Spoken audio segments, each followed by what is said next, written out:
Новые стандарты жизни в жилом комплексе «Солнечный город Супер». У нас в конце прошлого года пошли обращения от родителей. Их беспокоило, что в свободной продаже подросткам предлагаются снюсы. Айдар Салимгараев презентует Владимиру Путину систему инцидент-менеджмент в действии. Жалоба от родителей, реакция Рустама Минниханова, закон от Госсовета и запрет. Проблема была решена. А в целом у нас эта система работает. Думаю, что если вы запретили, то проблема еще не решена.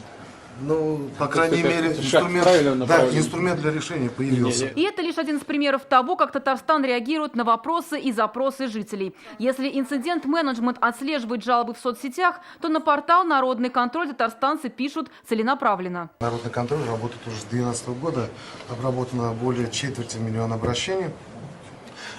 Решено более 93%. Где бы ни жил человек, он хочет жить достойно. Для этого он должен быть услышан, где бы ни находился. Владимир Путин просит муниципалитеты активизироваться, ведь они ближе всего к людям, а именно для них созданы национальные проекты. Муниципальной власти нельзя засиживаться в кабинетах, нужно быть с людьми, обсуждать с ними самые насущные вопросы. Механизмы прямой коммуникации власти и граждан уже выстроен во многих регионах. Красногорск, Татарстан, Москва, еще несколько регионов.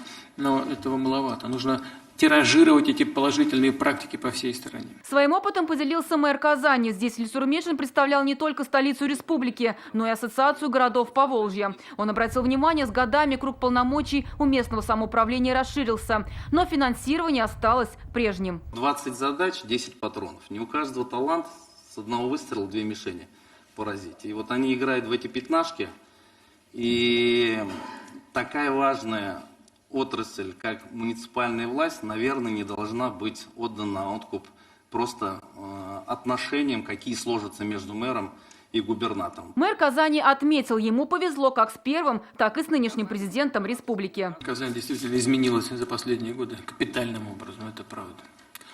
Благодаря общим усилиям и республики, и жителям Казани, вашим усилиям, ну и федеральной поддержки. Важно обеспечить единство всех уровней публичной власти, отметил президент. Он поручил начать разработку проекта новых основ государственной политики в сфере развития местного самоуправления.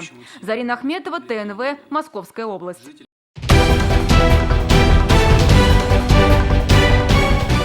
Все новости дня, выпуски программы «Новости Татарстана», программы и фильмы на сайте tnv.ru и на YouTube-канале ТНВ. Подписывайтесь.